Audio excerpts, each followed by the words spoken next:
right. Okay, let's begin this Wealth Beyond Money talk. So, like when we connected, I don't know if it was last week or the week before, you talked about men in your world, like husbands, fathers, entrepreneurs, and you said like a lot of the men you're surrounded by are carrying the pressure of fitting a role, like being who they need to be for their family, who they need to be for their spouse, at the same time trying to carve out a space in a world that doesn't seem to be built or have space for them. So I'm curious, when you look at the men in your world right now, like what kind of pressure are they carrying that most people around them never actually see? I think one of the biggest pressures is the pressure to really be themselves, but in the eye of what others feel like they should be. And that's in all capacities, whether that's their spouse, whether that's their children, whether that's their employer. Um, they have the onus on them to still be that wheel, that cog that's consistently rotating, no matter how much time has worn down the gears in that cog, causing it to possibly be prime for a repurposing. The perspective is a consistent, I need to be in this particular manner so that this entire machine continues to go. So, I'm fortunate enough to be at an age where there's just so much transition. We have transition with people, who are losing their parents. We have transition with people who are becoming parents. We have transition with people who are losing siblings. And so there's so many different things that are happening at this particular stage of life to where I can kind of stand at I would say, the precipice of the transitions and be young enough to still feel like a child, in a, child appropriate type of environment, but also old enough to still command the energy of a father and a husband and a leader. And so being able to see both sides, being able to see the flaws in, the older generation as well as, the flaws in the newer generation. Mhm. I just see that, and I know that your initial question was, like men performing, right? And it's so easy because for me, because everything is connected, something that might seem like it has absolutely no correlation with one other thing going on in a whole different side of the world. The beauty is it all does connect. Mhm. It all does connect, whether it's the egos of the leaders that we have in our society Mhm. or the vulnerability that we have to experience as leaders in our own families. There's always a connection there with something else going on. So, to answer your question succinctly, there's so much transition that's going on amongst people that I know, especially the men in my world, because this is a fast changing world. We're now entering into the AI age. Mhm. Like, I'm a millennial. I Mhm. grew up with typewriters. In middle school, we took keyboarding classes. Mhm. Now our children grow up with iPads, and there's a whole AI age you know that's a whole nother conversation, but it's causing a lot of worry as people are trying to figure out where they fit in with such a fast changing world. And that's the thing is it's life, not just for humans, but just life, period. And though there's only one constant, and that's change. That's it. So like when you lose somebody, I think about people that I've lost, siblings, friends, elders, and up until that point, I was used to them being a part of my world, and all of a sudden they're not, and it can shake you up. I mean, everybody can relate to that. The big thing is when you talk about the AI age and how things are transitioning so quickly. Now, all of a sudden, those that are alive at this day and time are having to move through those transitions faster.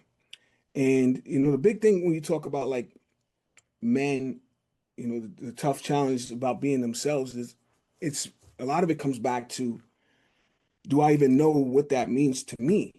Because there's so many people putting labels onto what you're supposed to be, as a man, as a woman, as a black man, as a, you know, Asian woman, like you're supposed to fit into this mold. And most people are not 100% on who they are outside of that because of all the information that's coming at them, whether it be from their parents, whether it be from their colleagues, whether it be from the internet. It's like, where do I fit in? And it's a lot of the challenge, I think, is the desire that most people can't even articulate to themselves to answer that question. Who am I? Like, who am I minus the skin? Like, who am I? And really Mm. diving into that.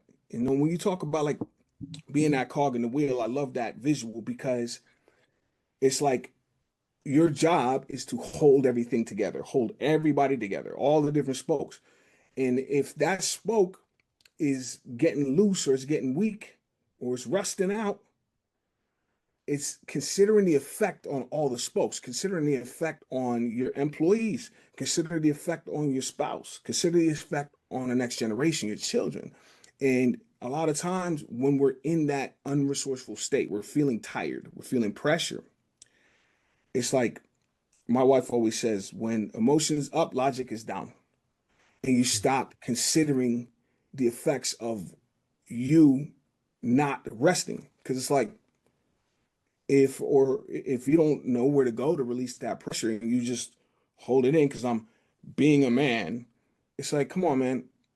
I would rather you rest and be able to calmly just play your role, fulfill your responsibility as a father, as an employer, as whatever role you're playing for others, so that you can actually get the job done and not kind of sort of forcing your way through it and not knowing that, especially children, even if you're not telling the people the pressure you're under, the people in your environment can perceive it. And you may be getting the job done on paper, but you don't know what other negative effects may have come because you didn't pause and take care of yourself. You couldn't show up the way you needed to show up. You know what I mean? Yes, no, definitely. It's one of those things where I feel like um as men, we have to get comfortable with the idea of I'll use the word failing, in the sense of there's so many things that a man might be expected to do. And when those things don't arrive in the same manner that you feel like they should, I feel like there is this overwhelming sense of avoiding the mirror of what that potentially looks like. Mhm. Because if the mirror shows me something that I don't want it to see, that I don't want it to look like, then there's this constant like running. So a lot of times what people are doing is they're not even trying to be successful. They're just running away from a mirror stating that they're a failure in some capacity. Mhm. And I've noticed that, and just, but right before we started this cast, we're talking about boxing. Me going into in a completely different environment. I've never been a boxer. I've never done anything, and starting off as a complete novice, just learning how to throw a simple jab in a capacity where it's just like, like I've thrown so many jabs in my life, but have I ever truly thrown a jab where I've known what I was doing? No. Mhm. Becoming the novice, becoming the failure. I would use the word failure in the sense of I'm doing something that is not up to the par where other people are just doing these things, and that image of me no longer having to be the one, the top kahuna, the big kahuna, like Mhm. all of those things that my identity for so long has been in resonance with being a top performer in real estate, going to college, doing engineering, all of these other accolades that fed into the ego that made it seem as if, well, because you're at this stage in life, you don't have the space to start new. You don't have the space to fail. Mhm. Even going back even further to my adolescence as a black man, Nigerian man, I remember being told, hey, when you're doing something, you got to do something twice as better as your counterparts because of your skin hue, because of where you come from, because of what you look like, because that's Mhm. what is going to be expected for you to reach the top ranks. Mhm. And while that is still true in a lot of capacities, it's also the mirror of me seeing that and saying, okay, if I have to be at the top level of this thing, Mhm. and there's going to be a time where I'm not going to be that. There is no such thing as like everything is just, I mean, you can look at a stock market, look at any stock out there. There's no company where it's just like everything is just a straight line going up. No, there dips, it ebbs, it flows, and that is the natural progression of life. Mhm. There's It's a there lot. is no such thing as perfection in a true It- capacity. it's cycles and rhythms. So Yes. one of the big things is, what you're saying brought two thoughts to mind. First is because you just said it, that law of cycles and rhythms is that's how we operate as life forms on this planet. Every species, and a lot of times people don't consider the that cycle and rhythm and when they make decisions about who they need to be, who they need to show up as, or what they're going to do. So, like you look at, for example, the ancient Hawaiians. Now, you're talking about 8 islands in the middle of the Pacific Ocean, almost 3,000 miles away from anything. So, the people that first landed there, if you stood on any of those islands and just looked around 360 degrees, what are you going to see? All you're going to see, really, to just summarize and chunk up, is you're going to see the ocean and you're going to see the land. And that's all they had. So everything in life came from the environment, either the ocean or the land.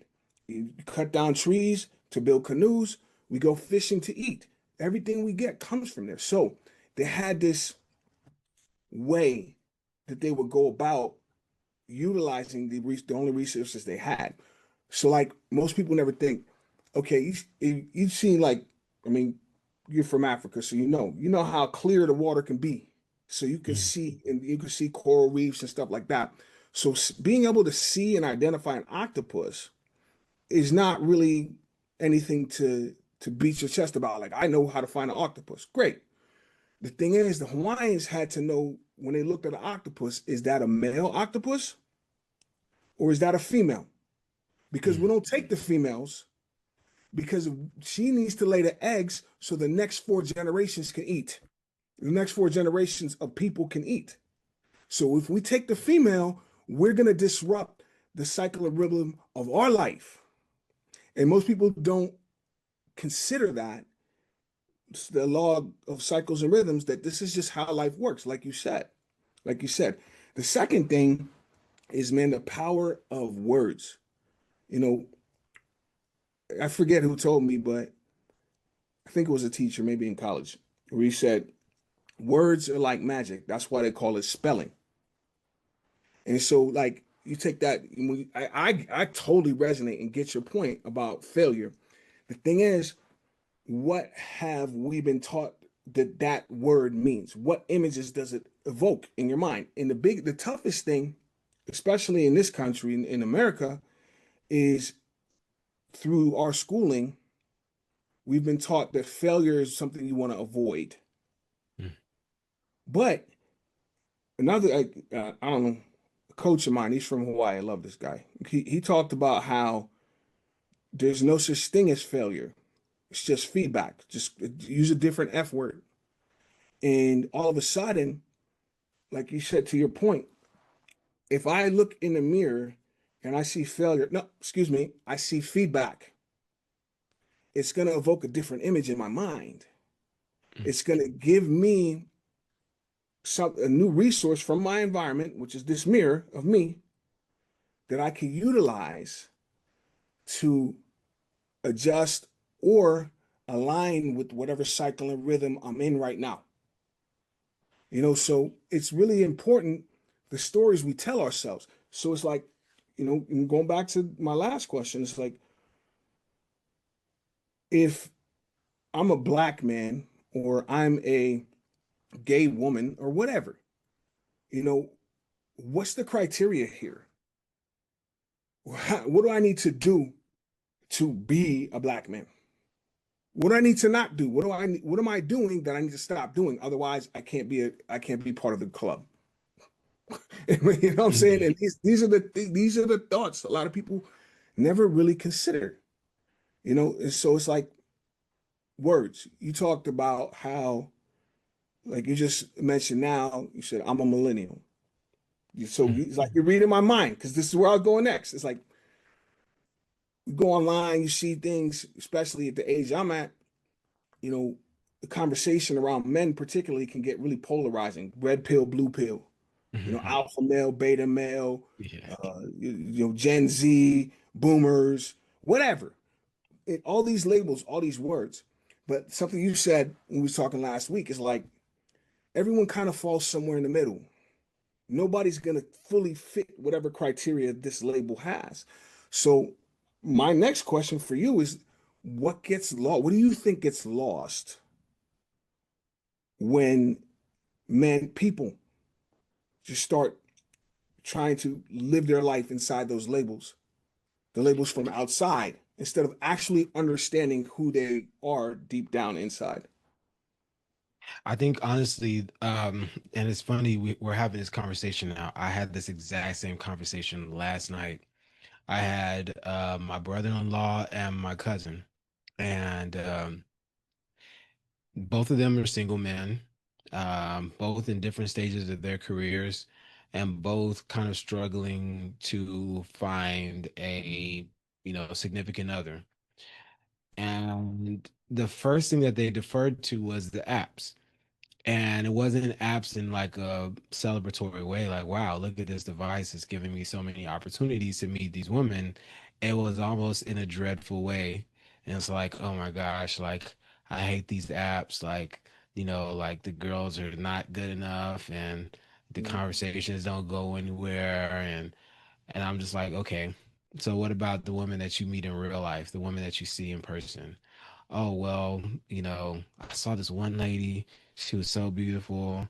I was walking out of the Goodwill. She was walking in, and I was gonna say something to her, and then I just at the last second I didn't. And then I went back in my car and I said, you know what? No, let me see if she comes out. And he never saw her come out. So he just left. And so I said, you don't have an issue of, and by the way, to even kind of, because I understand people are going to watch this and they have no idea what my, family members look like. These are both men who are, young, one late 20s, one, mid 30s, Man, they're gonna over know. six They look at feet. Like, they look like you. yeah, they look You like me, said right? they know. Yeah, They know. yeah. They got the picture. Yeah, yeah. So, 6 foot something man, like very, attractive, social societally speaking men. So I said, hey, you don't have an issue with meeting women.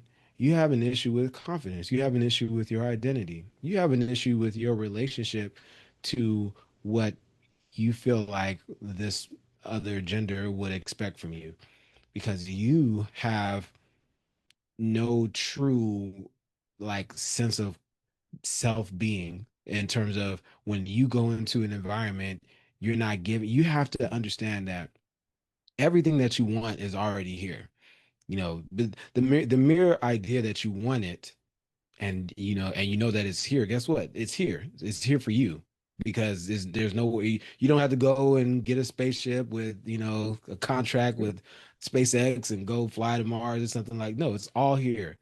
So those desires are here for a reason because that's already in your soul. You already know that these are things that you can already have. That's why you have those desires. And the reason why you're not achieving those desires is not because of an app, or because of whatever is going on in society or you feel like is going on in your bank account. You haven't created the vessel for it. Because similarly to what we had a conversation about a few weeks ago, it's somebody says, okay, I have a money problem. Okay, cool. Give them $10 million and see if that does not ruin their life. You're right. Like you're struggling with your job and you're making $60,000 a year. I'll give you $10 million right now, and let me see if that does not completely ruin your life. You don't Right. have the vessel for it. Why do I say that? As a real estate broker, I'll have agents that'll come to me. They'll tell me their dreams, their goals, their desires. Oh, I want to have, um, I want to sell, like I want to be $1 million realtor. Okay, great. So when are you going to find time to actually be that? What do you mean by that? Well, if I was going to give you, well, let's just do the math. How many clients do you have to have? You do the numbers, like 10 clients, whatever a month. You just told me you got to pick up your kids at 3. You're working part-time at another job. You want to get 8 hours of sleep. You don't want to work on the weekends because y'all, that's your family time. So in the 2 hours that you have in a day to actually give to this thing, that's when you want to cram in, 10 hours worth of work. You're going to ruin your life. There's a reason why people they win the lottery and then they go broke. It's not because of all of these things that you want to, people say in the whatever. It's because they never had the vessel to contain it. Right. If you don't have the vessel if you're not confident enough to see a woman that you find attractive and say something to her, then it's also very likely that you're not going to be able to see opportunities for growth in your family, opportunities for um, flourishing your family, opportunities to see something and be decisive enough to make a course correction for what's going on in your family, and then make that same decision unanimously as a leader of your household because you haven't mastered the first step, which is to be able to see something and know have the decisiveness in you to say this is exactly what I want, this is what I'm going to go for, and this is what I'm going to do, and this is where we're going to go. Yeah. So in the instance, in this same exact scenario, what we're talking about is not an issue of there not being enough women. That's ludicrous. We're in the That's third not largest. true at all. Yeah, At all. yeah, yeah. We're in the third largest city in the nation. You have too many women, in fact.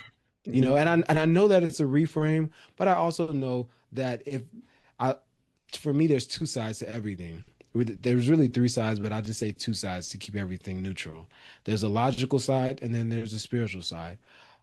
Logically speaking, to tell me that there's not enough women in your city, that's absolutely insane. You're in a city where there's literally millions of women that are eligible candidates for you. But on the spiritual side, how can you be here as a desire, as a spiritual being, having the desires to have things and not have the capacity to achieve those things?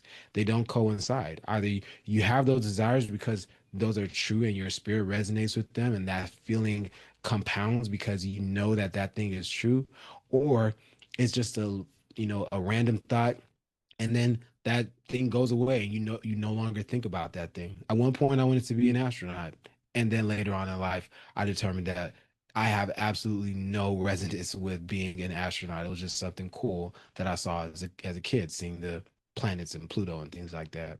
So it's all about understanding that the things that we want are already here. You don't have to overthink it. We have this thing where we think, oh, like, because you go to school and the teacher tells you to do something and you don't do a certain way, you get a letter, and that letter makes you feel a certain way, which is good or bad. Then you go along life thinking that if you don't do things in a certain way, or if you don't achieve a certain result, then you're not good enough or whatever have you. We complexify things to the point where we no longer look at ourselves kind of like similar to how you just said. You're on an island. All you see is water for as far as your eyes can see. So what do you have to refer to? You're, what you have right here, which That's is your it. spiritual being.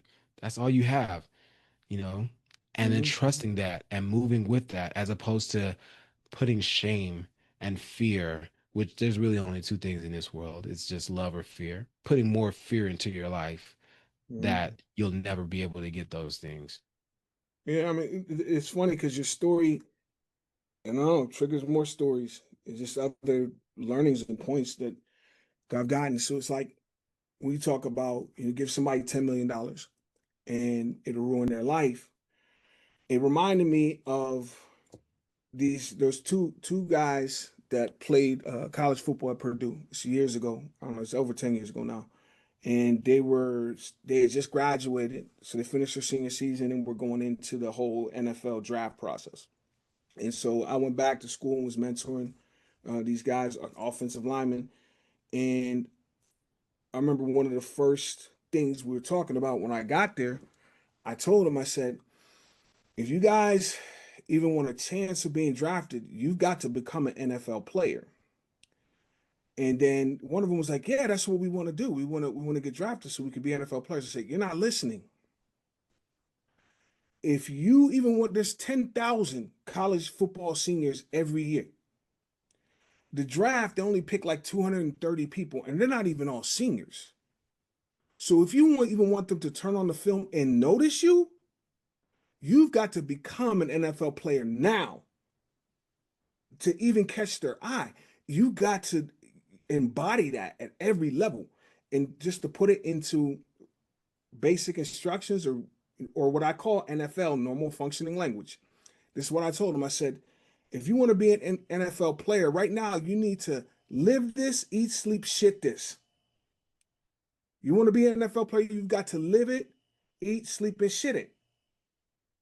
And if you're missing any one of those, you might as well just quit because there's a lot of other people who are aligned at every level that this is their destiny, this is their path. And those people, those are the ones that they're gonna notice on film. So you've got to be it inside your vessel, if you will, mentally, emotionally, spiritually. You've got to believe that this is my path. That's the first thing. The second thing is when I got to the end, when I got to the NFL, I remember what a business partner told me. He said, "If somebody gives you $1 million, you better hurry up and become a millionaire. Mm. You've got to align with it." And that's exactly what you were explaining. It's like, oh, I want to be $1 million agent. It's like, is your belief in that reality aligned, spiritual? You know, does your mind work the way a $1 million agent's mind works? Mental. Okay, you're not there right now, but where's your emotional vibration right now as you're working towards this reality? Or is your emotions aligned with that $1 million agent reality? And it's like, what are you doing in your physical world? What are your behaviors? How much time are you spending focused on actually taking the actions and handling the tasks that are going to lead to that reality? Are you living this, eating, sleeping, and shitting $1 million real estate agent? And most people, they don't know because they're so busy reacting to the outside world. So, like when you talked about your brother and seeing a woman, first the apps, right? Then he Mm. saw a woman in real life. Then it's the whole entire Houston metropolitan area. All of those things are outside of his vessel. Yeah. So it's like he's just reacting. And if you're looking for a woman, but anytime I pull up an app with women, look how I react. Mm. Anytime I'm looking, how many women I need to find a woman in Houston, but your belief is already there's no women, right? And then it's like, what? Let's just play make believe for a second. Imagine that he believed that his destiny was to meet his wife. I don't know when, I don't know how, but I know it's going to happen. And now, fast forward to when he saw that woman and he was going to say something. What if he believed that this is it? How would he have reacted different? And so that's when you talk about that vessel. That's to put it into NFL, live this, eat, sleep, shit this, you can be aligned Mm. with whatever comes your way. So it's like, if I knew I was going to win the lottery, I was going to win Powerball one day, if I knew that, that would change my behavior every day of my life Mm, because I would be preparing to match that energy, knowing that it's coming. You know what I mean? mhm. It's just crazy. It's crazy when you start to look at things through that lens. It's like you're looking for a wife. Now, I don't want to pick on your brother because, as you know, I help people with the same Yeah. problem. So Yeah. it's like if I'm looking for a wife, I have to really check on, okay, what is it that I want this experience of being a husband to bring to my existence? Like, what transition do I want to make? You know what I mean? And Yeah. start to align with that. And all of a sudden, man, you're going to start noticing all kinds of women because you know exactly what you're looking for. You know what matches your vibration. You know your destiny. Well, how do I know my destiny? You got to decide it. That's what I was telling those Purdue football players. You got to decide this is your destiny. And once you do that, then you can start to get the failure feedback from that Mhm. mirror and make adjustments little by little until that you're a match for that $10 million. And just being patient, knowing, understanding cycles and rhythms that this is how life goes. And you're going to have to go through the different steps of learning. You know, you don't just go from, well, shit, I was really good. I got 100% on my math test in second grade. I should just take trigonometry in college level now. No, you're going to have to go to third grade and fourth grade and fifth. You're going to have to keep going. And that's just kind of how it goes. And it really doesn't even matter if we talk about men, women, black, white, candy, stripe. It's like understanding that you've got to develop yourself to match whatever you want from your environment. You've got to align with it. And so, like somebody like you know, you were telling me about all these different skills you have. You know, real estate, marketing, speaking, coaching. You know, you said you said I know I have a big head, but I don't need all these hats. I don't need all these hats. Yeah. You do have a big head, you do. But what I'm saying is, it's like all these different things. I see it as like a tool belt. It's all Anthony. It's all Anthony. And that's it. But when you think about all of those labels, real estate, coaching, marketing, you know, if you took those away, all you have left, you just chunk up to Anthony. So thinking about it like that, what deep down, what do you feel that you're actually here to help people do? Or maybe I should put it like this. Who are you here to help the people you're serving be? Well, and it's funny you asked that question. I was just telling somebody I think I was telling my wife. I said, I'm really just here to help people level up, to that next stage. I've been The reason why I wear all of these different hats is because these are all things that had interest for me at some point in time. So, Mhm.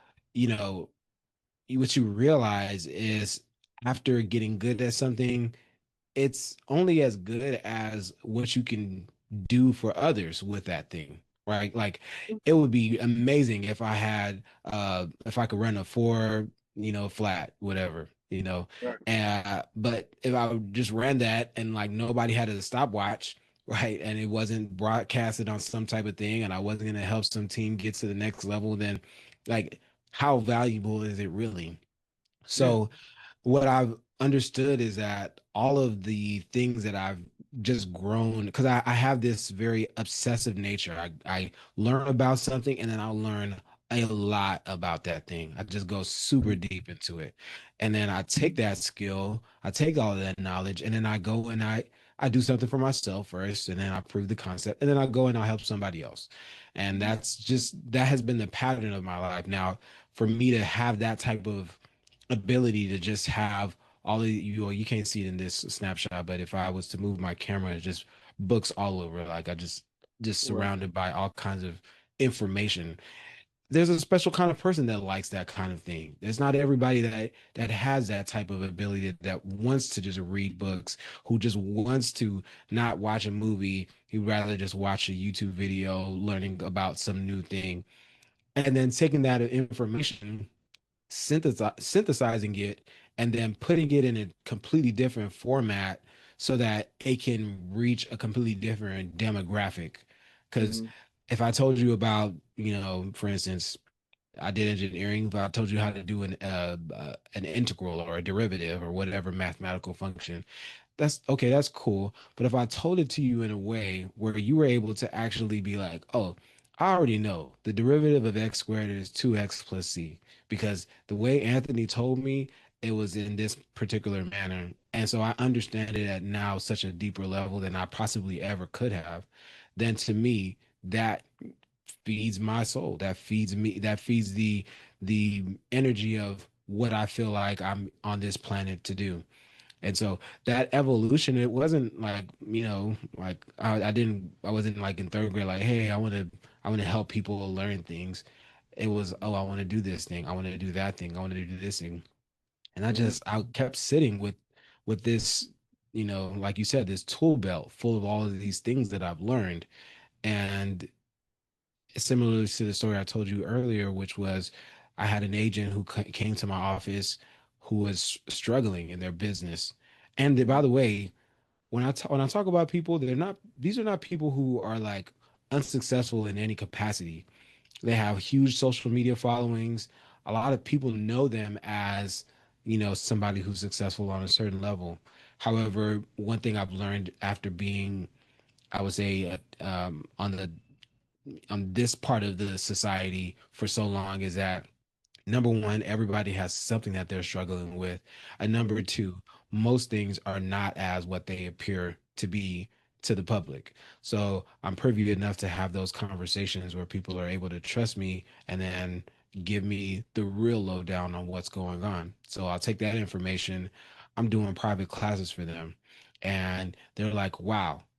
And in the middle of one of my classes, like, hey, I just have to stop you right here.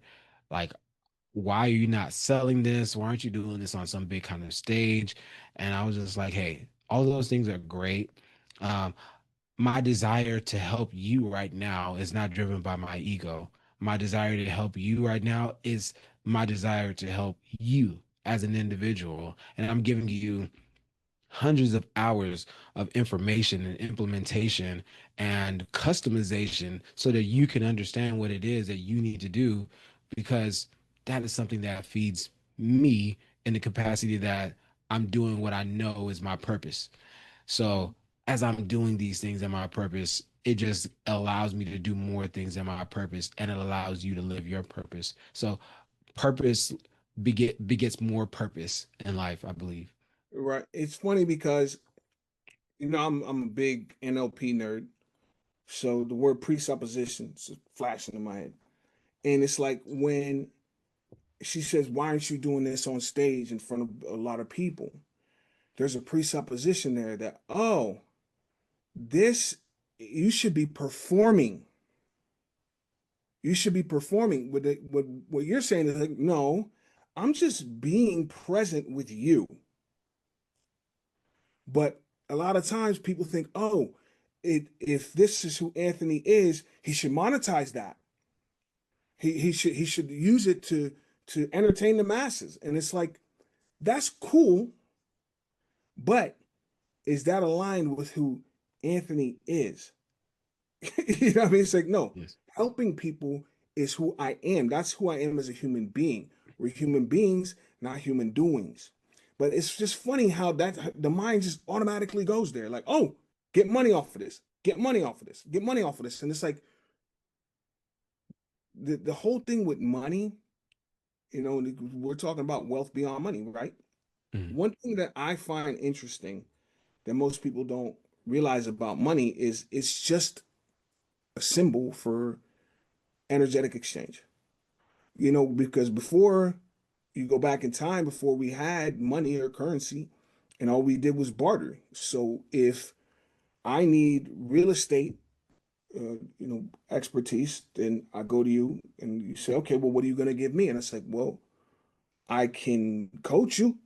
And so does that work? You say, yeah, I need some coaching. So you put all of your energy into helping me with real estate. Great. And I put all of my energy into helping you with whatever it is you needed coaching on. And it's an exchange of energy. And so all of a sudden, I'm like, man, I need, I want to buy another property. I want to build my portfolio. I go back to Anthony, say, hey, I need more help with real estate.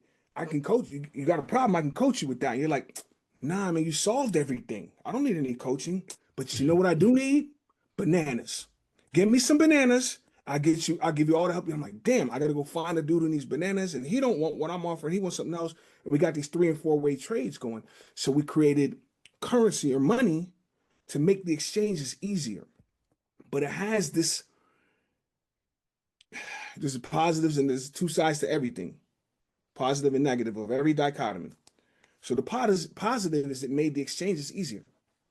Now I don't have to run around looking for bananas.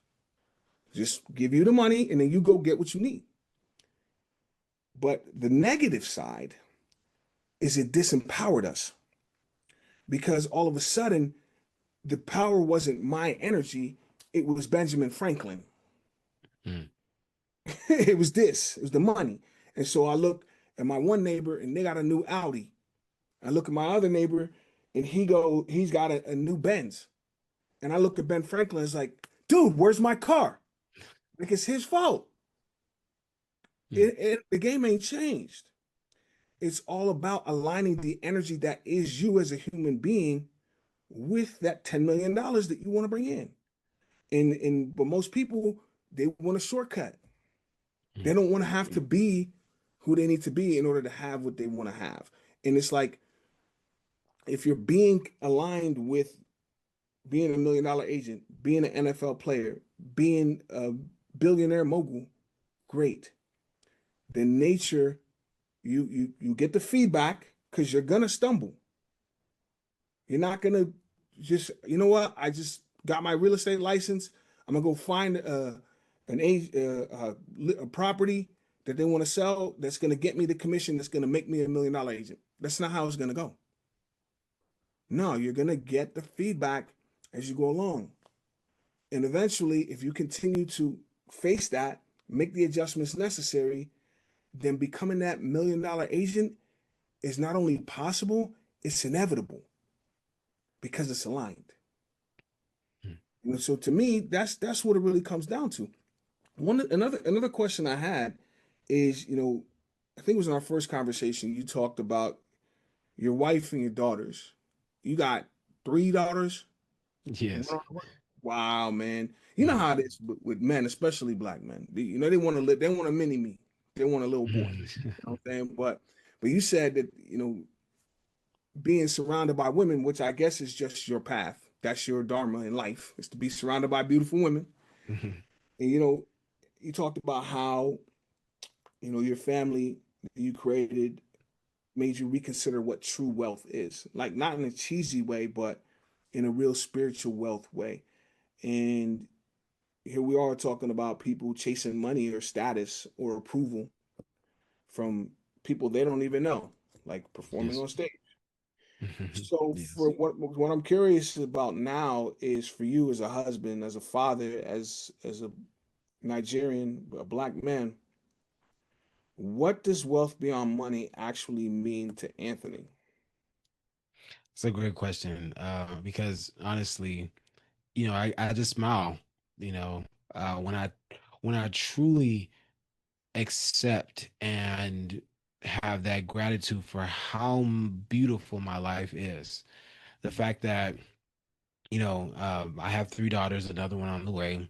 My first daughter is not with my wife. And Mhm. so for the first 8 years of her life, I had the experience, the contrast is what I like to how I like to reframe it, of having a daughter and not having her in my house at all times. And Mhm. so as I grew to understand and appreciate how important it is to not just, have a family, but to have like your family as a unit. I, from that point, understood how beautiful it was when I had my next 2 daughters and to just be able to see them every morning, see them every evening, watch them grow, watch them become, little women having personalities and sass and creativity and love and anger and shame and fear and all of these beautiful emotions. And to be able to just be present to watch them become, you know, these little balls of fat at first that people would just fawn over to, walking and saying that they want to eat this thing and they don't want to eat that thing, and seeing them interact with people. I even had a conversation this morning with her school. They both go to a Montessori school, and the teacher was telling me about how one of my daughters was like poised to be a leader, and how like how we do, so like she was asking me questions, and I credit that to NLP, like just the having an IR when you're talking to a child, knowing that you're talking directly into their subconscious mind, and not being in a traditional way. And like I said, my childhood was a contrasting experience for for my children, so that they don't experience that same thing. What I heard, you're slow, you're all these things, which I'm not saying that those things were not true, just to say that those things, when they start to get embedded into your subconscious mind, become that much harder to unprogram. So when I tell my daughter, who's crying, how to behave, I don't say stop crying, like stop crying. I'm not going to give you this thing until you stop crying. I say, Daddy will give you this when you become peaceful. Daddy will pick you up when you become peaceful. And I'm telling this to her teacher this morning, and she's like, wow, just wow. Like I love how intentional you are with your daughters, and they're so intelligent and creative.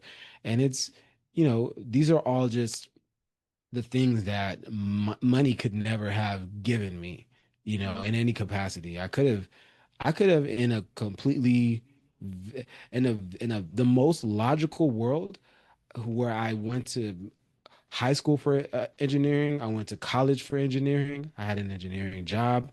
I would have had another engineering job. I would have had a very minimal amount of time to give to my family. I would not have had the ability to go to an NLP training for 4 days, let alone a month and a half to become a trainer. And, take those learnings and then provide those to my family, and completely change the trajectory of how everybody is and what they get to see, how they get to believe. My daughter tells me, "Oh, Daddy, I want to go to California." Mhm. Sounds like Arnold Schwarzenegger. I want to go to California, and it's because you got the ability to see life in a completely different state. Something that I went to Nigeria, but I mean, if you've ever been to Nigeria, like it's just chaotic. Yeah. So for so for them to be there for so long, where they actually enjoyed it, it to me, to answer your question, to have that wealth beyond money, it's the ability to have the things that cannot be monetized, that feed directly into what we truly want as human beings, but we say it out loud, but then we never actually follow through with it. Oh, what do you want? I want a beautiful family. I can't. How much money can I put on the beauty of my family? I want Mhm. my children to be intelligent. How much money can I put on the independence and the creativity of my children? I can't put money on that. That goes beyond what money can even quantify. That's not a quantifiable metric. These are the things that I go on a vacation with them. We sit on, let's say we sit in a hotel, or we sit in the cabin, or we sit by the water, or whatever have you, and they're just playing, having the time of their lives. Mhm. I can put money on that. There's no amount of money that can quantify how happy everybody is in that particular state, in that particular moment. Mhm. So wealth beyond money to me is having those things that can never be quantified with money. Having true health, having true love, having true family experiences, that are memories that will be cherished forever. Those are things that, to me, that's what wealth beyond money means. And the big what I'm hearing is, things like freedom and flexibility. And that, just going back to the example you used before, if somebody said they want to be $1 million real estate agent, and you keep, you break it down to, okay, how many clients you need, how many, sales you need, all these different things, you realize that there's gonna be a sacrifice you have to make of your time and your freedom in order to handle the responsibilities that are aligned with you being that $1 million agent. And so when you talk about wealth beyond money, it's a lot of times people think that money's going to buy them freedom. No, my wife she said this when we were dating. She said, you know, what I've learned in my experience is that money is not a luxury; it's a responsibility. And Mm, so what it does is it gives you the freedom to focus on your responsibility. And so when you talk about being there for your family, to contrast the environment that you came up in, if that's, to me, a lot of people might say that, oh well, you know, your upbringing was substandard in some way, or maybe your parents were failing in some way, but you absorbed your experience as feedback, made adjustments so that now that you are the environment, now that you're the parent, you can make sure that the environment for your spouse and for your children is is basically an evolution of your experience where you came from.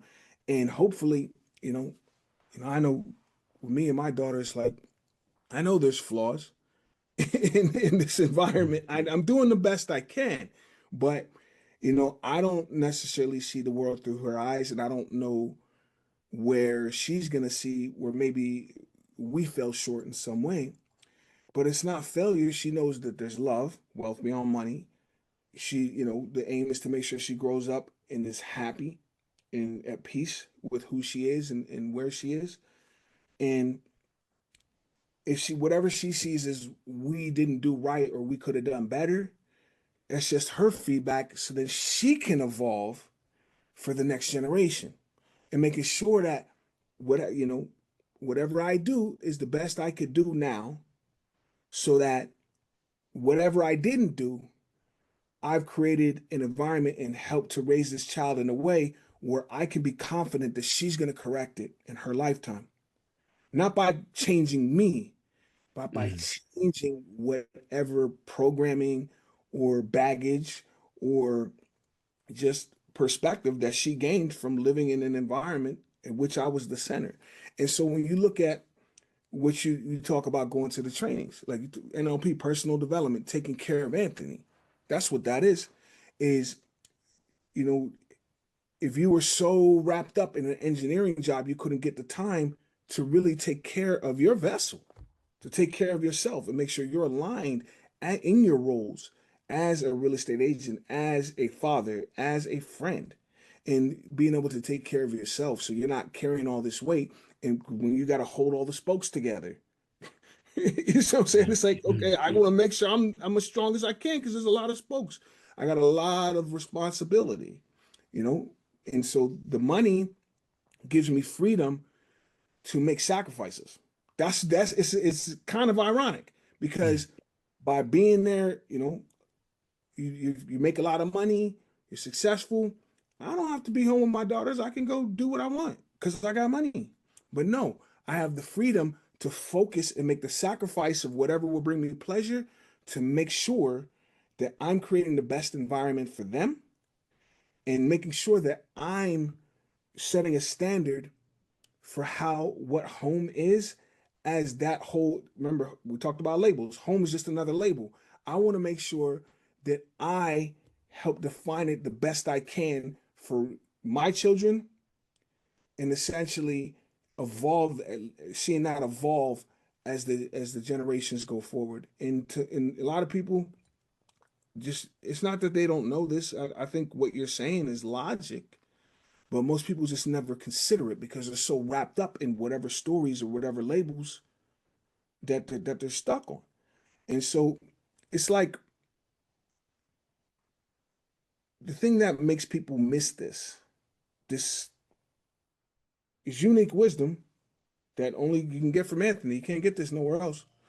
It's like when people are missing this, they're feeling stuck, somewhere in life, something's got them perplexed, feeling like they can't find a wife, they can't make enough money, you know, you start questioning yourself. And, one thing, we always try to level people up. So I imagine it's like in those situations, when people come to you, you're reminding them of who they actually are.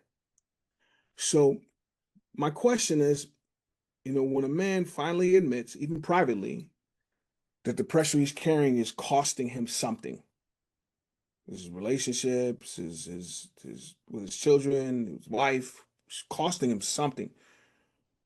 Where do you think he usually goes, or where do you think he actually needs to go? Like, where do you go with that pressure? That's a great question. And honestly, a lot of times where most men, and it depends on the person, right? Some men just kind of go deeper into their vice, whether that's, some type of recreational, whatever, drinking or smoking, whatever have you.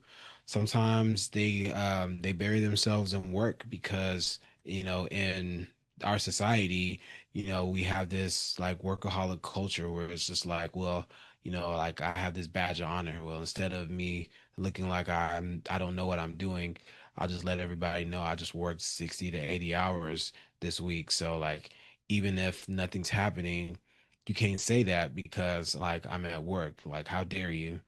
And you know, depending on where that man is at on their spiritual journey, they're gonna lean more so on one of those things. Very rarely are they gonna actually go introspectively and say, you know what, I know that I need help, and I know that I can't do it all on my own. I I have the privilege of just being able to understand so many different cultures. I grew up in the Mexican part of Houston, and I can say Mexican because, like, my first babysitter, Carmelita, she was Mexican, so she didn't know English. I knew Spanish as a child, Mhm.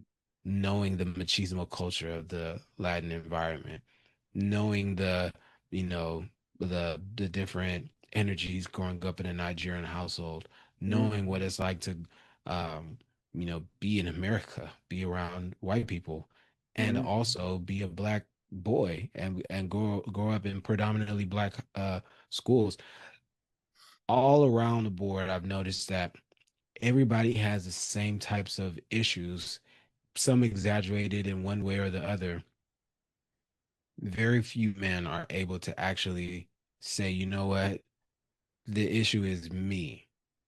And not me in the sense like like there's something wrong, quote unquote, with me, but I'm vulnerable enough to say, you know what, I'm going to actually go and get help in this capacity. Like I fell in love with self-help at a very, I would say, young age. I was probably in my early 20s when I got into self-help. Um, but I've been in the trainings. There's not a lot of men in the trainings, and there's definitely not a lot of black men at all Mhm. um, in these trainings. So that entire place where a man will go to actually get to that next level, it seems very limited, but I would say the opportunities are extremely vast. It's Mhm. extremely vast. I mean, I love wellness. You were just telling me about a wellness event right here in Houston that happened this past weekend, which I probably would have attended, honestly, had I known about it. Mhm. Um, it's but it's very few people that will actually even sign up to be in a self-help type of environment, let Mhm. alone, you know, give up a weekend or an evening or a series of weekends and evenings to get to that next level, primarily because that's just not what society promotes. Like, people go to, either they go to church or maybe they'll Maybe they'll watch a video or something, or maybe they'll just hey, they'll just drown it in at the end of a bottle of a beer, or they'll Right. just mask it with more work. You know, a lot of people are unfortunately successful enough that they don't have to actually look at their failures. You know, Mm. like if you're making 200, $300,000 a year, like who's going to tell you that you need to give up something to get to that next level? You're already successful enough, you know. Well, yeah, I mean, if you're looking at it from the criteria of your environment outside of yourself, outside of your home, but and correct me if I'm wrong. I'm sure you know somebody who's making a lot of money, Oh yeah. is successful in the conventional way, Mhm. but their wife knows there's another level, Oh yes. or their dad or their Yeah. kid.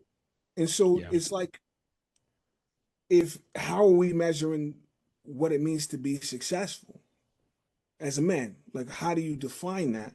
And when you talk about different cultures, being able to speak Spanish, being able to relate to people, on both sides of the Atlantic Ocean, that in NLP is what we call the law of requisite variety, being able to communicate however you need to in order to make an impact. And it's recognizing that the criteria of what it means to be a good dad, the criteria of what it means to be successful, is going to be different depending on who you ask. With that said, it's something that a coach, my offensive line coach, he was like a dad to me, Danny Hope. And we're having I forget what the conversation was, but I'll never forget the point he made. He asked me, he said, okay, we live in America, democracy. And so on election day, everybody gets to vote for their candidate. So on election day, how many times are you allowed to vote? And I said, once. I said, okay, good. How many times am I allowed to vote? I said, once. I said, right. And he said, so all things being considered equal, I'm going to go with what I think. Because if I get one vote and everyone that's telling me how I should be gets one vote, what makes what they're saying more valid than what I'm saying about who I am, about what it means to be a man? And so I think a lot of people, black, white, candy stripe, man, woman, or somewhere in between, whatever, Mhm. we need to decide the criteria of what success is or what wealth is for ourselves. That way we can be aligned in our beliefs, in our thought processes, in how we feel about ourselves and about our environment and what we do in this physical world. All of these things have to fit a criteria, but whose criteria? And I believe everybody needs to come up with their own. So it's like, you know, for black people, it's like, what does it mean to be black? I think it's funny. What just popped into my head is Fresh Prince of Bel-Air. Mhm. The original one, not the new one on Peacock or Yeah. whatever. But what I'm saying, Will Smith and Carlton Dan, the Carlton Dan, everybody know that. Yeah. So I remember this episode where Will was rushing the fraternity, and Will and Carlton were both rushing this black fraternity, and they was really bullying Carlton because he wasn't black enough. And he, gave a speech television, Mhm. and basically the point he was saying is like, because I don't fit your definition, that means I'm not black enough. And that, I think, is the battle. I think it's relevant because I think a lot of men fight that battle of, according to somebody else's criteria, I'm not man enough. I'm not black enough. I'm not whatever. And to me, it's like, where do we go to have these conversations? But you and I are going to continue to have that conversation off camera. So it's Okay. like, what do we do with that? And to me, I think what it comes down to is what you said, I think, when we began this conversation. And, when people know that there's a space, there's people like Anthony out there that I can talk to about this.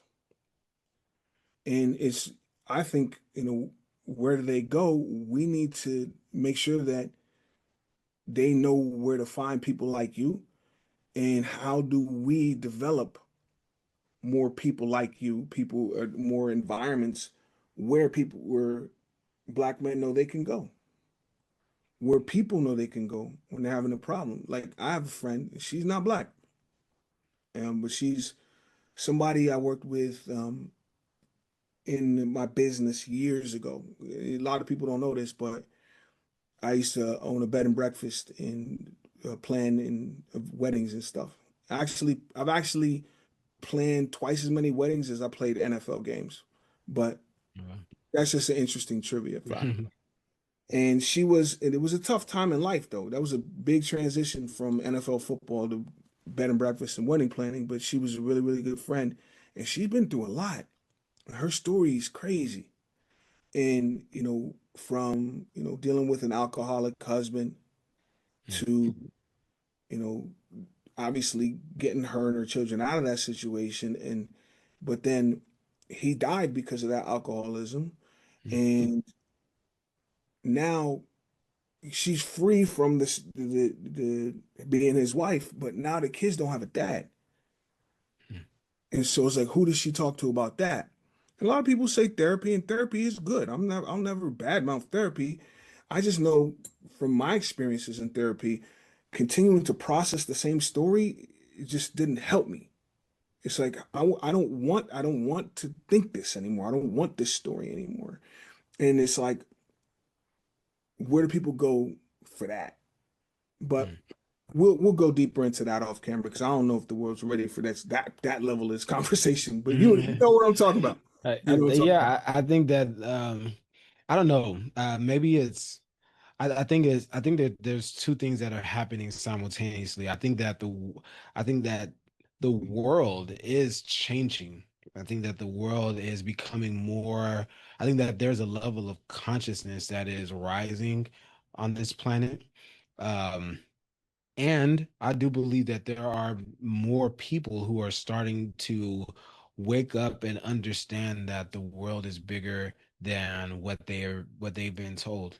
The the constant fear mongering and peddling that a lot of people have been receiving for the past I guess half decade, even just going back that far. And we're not even going back generations, just even the past half decade. It's waking up people to the idea that no, like the world is bigger than, the negative instances that we see on the news. Like not to negate those instances, not to minimize them, but there's just more that's going on. You'll we'll all hear something about how poor the economy is, and then we'll go out and then we'll see brand new Range Rovers and brand new Bentleys and Rolls Royces with paper Mhm, tags on them. And so then you have to understand that I think people are waking up like, hey, yes, those things are happening, and those are also not the only things that are happening. There's something mhm, going on in this world.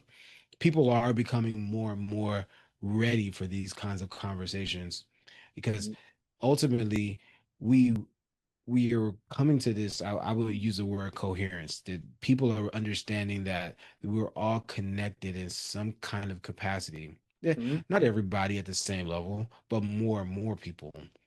mhm, And there is a growing body of people that want to hear these things, even if they're not ready for it right now. With the internet being, forever, quote unquote, having those types of conversations, I feel like is definitely something we owe the people at some point. mhm. Yeah, 100%, 100%. And that's why I invited you to have this conversation today. So, I gotta say thank you, mahalo nui in Hawaiian, because, the reason why I have these conversations is because especially leaders have a unique wisdom that the world needs. And, a lot of times when we're in our role, we got to perform, but not here. Now it's like I want people to get the real, to go to the source and get not just what you know, or what you've done, but being able to show people your heart. And so I thank you for that. And this is definitely wealth beyond money talk. So appreciate you having this conversation to me, and I'm looking forward to continuing it off camera because some things the world ain't ready for just yet. Yeah. Yeah, definitely, definitely. Now this is amazing. I'm extremely appreciative for this opportunity.